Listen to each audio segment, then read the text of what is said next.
کہ حضرت عمر فاروق رضی اللہ تعالیٰ عنہ نے مدینہ کے اندر مشرکوں کے داخلے پر پابندی لگائی تھی کہ کسی بھی مشرک کو مدینہ کے اندر داخلے کی اجازت نہیں ہے. تو حضرت مغیرہ بن شعبہ رضی اللہ تعالیٰ عنہ کا ایک غلام تھا، ابو لولو فیروز اس کا نام تھا.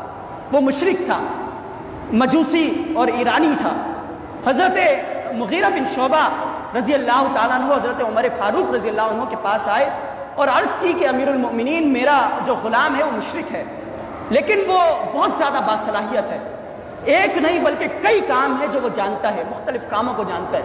اگر وہ مدینہ کے اندر آئے اور ہماری خدمت کرے اور دیگر لوگوں کی بھی خدمت کرے اور دیگر لوگوں کو بھی وہ فنون سکھائے تو بہت بڑا فائدہ ہوگا. تو انہوں نے حضرت عمر فاروق رضی اللہ تعالیٰ عنہ کو قائل کر دیا کہ ٹھیک ہے، اس مشرک کو ہم مدینہ میں داخلے کی اجازت دیتے ہیں. وہ ابو لولو فیروز وہ مدینہ کے اندر آیا اور حضرت مغیرہ بن شعبہ رضی اللہ تعالیٰ عنہ کی خدمت کرنے لگا.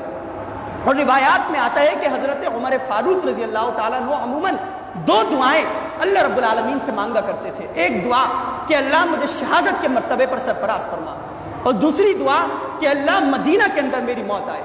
تو صحابہ کرام پریشان ہوتے تھے کہ یہ کیسی عجیب و غریب سی دعا، شہادت کا مرتبہ بھی ملے اور مدینہ کے اندر.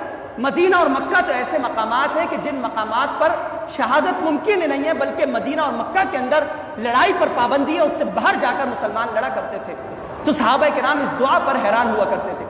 تو روایات اور واقعات میں آتا ہے کہ حضرت مغیرہ بن شعبہ رضی اللہ تعالیٰ عنہ کا وہ غلام ابو لولو فیروز وہ حضرت عمر فاروق کے پاس آتا ہے اور کہتا ہے کہ امیر المومنین، حضرت مغیرہ بن شعبہ رضی اللہ تعالیٰ عنہ مجھ سے ٹیکس زیادہ وصول کرتے ہیں، آپ انصاف فرمائیں. تو حضرت عمر پوچھتے ہیں کہ کتنا ٹیکس تم دیتے ہو؟ وہ جواب میں کہتا ہے کہ 2 درہم مجھ سے ٹیکس وصول کیا جاتا ہے. تو حضرت عمر فاروق کہتے ہیں کہ تم کن کن کاموں کو جانتے ہو، کتنی صلاحیتیں تمہارے اندر موجود ہیں؟ وہ گنواتا ہے کہ فلاں اور فلاں اور فلاں صلاحیت میرے پاس موجود ہے.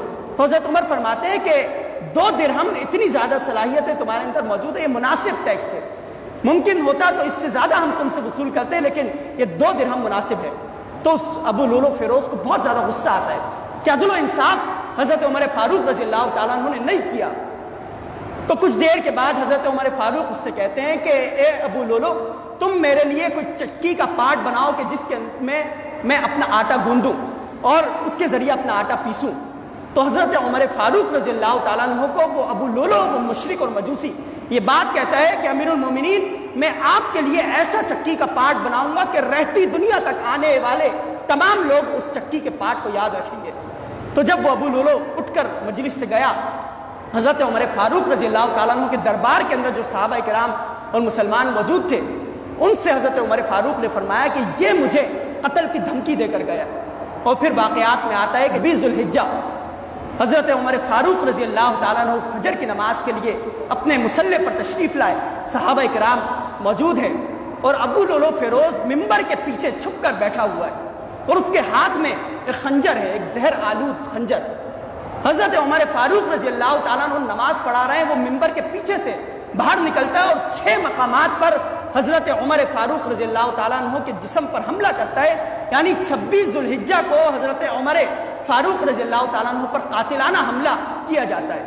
اور 6 مقامات ایسے کہ روایات میں آتا ہے کہ حضرت عمر فاروق رضی اللہ تعالیٰ عنہ اگر دودھ پیتے تو ان کے پیٹ سے وہ دودھ باہر نکل جاتا. اس قدر شدید حملہ زہر آلود خنجر کے ذریعے اس ابو لولو فیروز نے کیا.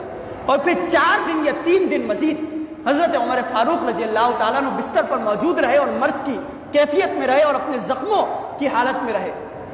اور پھر انہوں نے اپنے بیٹے عبداللہ بن عمر رضی اللہ تعالیٰ عنہ کو بلایا اور حضرت عبداللہ سے کہا کہ عبداللہ جاؤ حضرت عائشہ صدیقہ رضی اللہ تعالیٰ عنہ کے پاس اور ان سے کہو کہ امیر المؤمنین، یہ نہ کہنا کہ امیر المؤمنین کہہ رہے ہیں، بلکہ یہ کہنا کہ عمر نے مجھے بھیجا ہے اور عمر یہ درخواست کر رہے ہیں.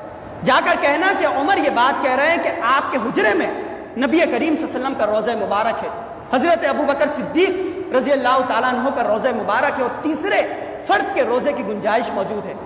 تو میری یہ خواہش ہے کہ مجھے حضرت ابو بکر اور نبی اکرم صلی اللہ علیہ وسلم کا ساتھ نصیب ہو.